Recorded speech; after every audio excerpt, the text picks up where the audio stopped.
Bisa bantu ya Bunda sekalian untuk pertanyaan selanjutnya masih dari link sliding. Pertanyaan dari Anonim. Bagaimana cara memberi paham emosional anak? Misal saat dia benar-benar marah sampai tantrum lempar barang dan tidak mau diam. Atau saat sedih tapi tidak mau bilang seperti itu. Oke. Setiap anak pasti berbeda-beda ya. Nah, inilah kemampuan orang tua untuk menajamkan indranya kayak gitu. Bagaimana sih kita itu sebagai pengamat yang baik? Oh, anakku itu tipenya kayak gini, tipenya itu tantruman kayak gini. Nah, apa sih yang biasanya membuat mereka nyaman ketika mereka tantrum? Ataukah dibiarkan dulu, ataukah dipeluk, ataukah kita mengelus punggungnya dan lain sebagainya. Nah, itu bisa kita cari tahu dulu anak itu nyaman di mana gitu. Karena setiap anak itu pasti berbeda-beda ya.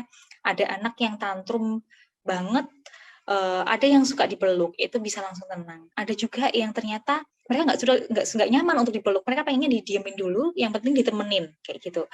Ada juga yang sukanya cuma dielus-elus, nggak pengen dipeluk, tapi juga nggak pengen dibiarin kayak gitu. Nah, jadi kita harus cari tahu dulu nih anak yang nyaman yang mana gitu.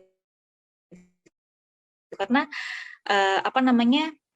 treatment satu itu belum tentu cocok untuk treatment yang anak yang lain kayak gitu. Jadi kita perlu tahu itu dulu ya, ayah bunda. Kemudian ketika memang sudah tahu, ya udah lakukan cara yang memang tepat untuk mereka kayak gitu. Kemudian setelah itu, setelah mereka mungkin sudah merasa tenang, ajak mereka untuk ini diskusi lagi, kenapa tadi kok seperti itu gitu. Dan kalau bisa ya kita harus menjaga. Nah, ini adalah PR yang sangat penting bagi kita. Kita harus juga menjaga emosi kita. Ketika mereka sudah tantrum, jangan sampai kita juga ikut tantrum kayak gitu.